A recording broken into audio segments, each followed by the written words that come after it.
first season just for a single episode guest star. And I read it, and I read the last scene, and I was like, wait, is this character supposed to be who I think it is? And then immediately called up my team and was like, I need to do this. This is incredible. So I was only thinking I was going to do one episode, and then I kept coming back, which was really nice. And absolute pleasure and a privilege. I'm so glad you did. How about you, David? How did you get cast? I auditioned, and then auditioned again, and then auditioned again, and then auditioned again, and then auditioned like 6 more times. And then eventually I got a call that I would be Bruce Wayne. So it was a great day.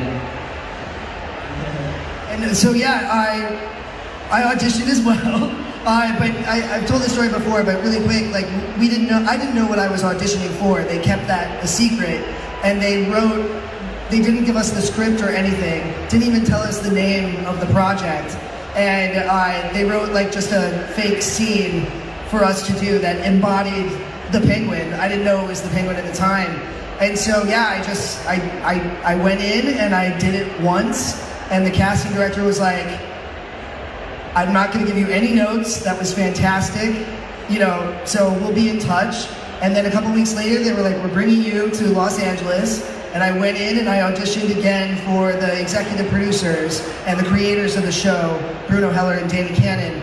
And you know, it was very nerve-wracking, but it went very well. And then they kept me in LA for a full week. So I was like, you know, pacing the hotel room, you know, like just pulling my hair out. And it was the night before I had to fly back to New York, and I got the call, and they were like, you got it.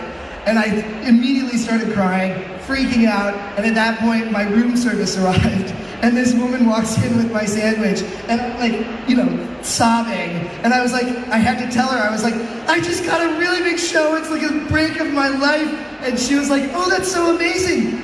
Here's the bill, can you please sign this so I can go? And yeah, it was incredible. It was like, it was such a natural thing. And then, you know, weeks later we were on set, and Danny said to me, he was like, it was always you.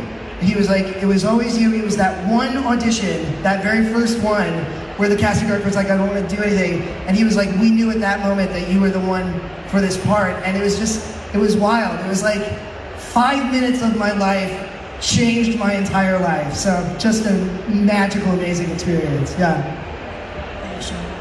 No, it's the same thing. We were given these sort of generic pieces, and mine was a guy that goes into a pub and punches someone and breaks someone's throats, which I thought was strange. And I went to see Danny Cannon, Bruno Heller down in Los Angeles, and they said, yeah, that's great. Can you just imagine there's a 12-year-old boy in the back of a car outside?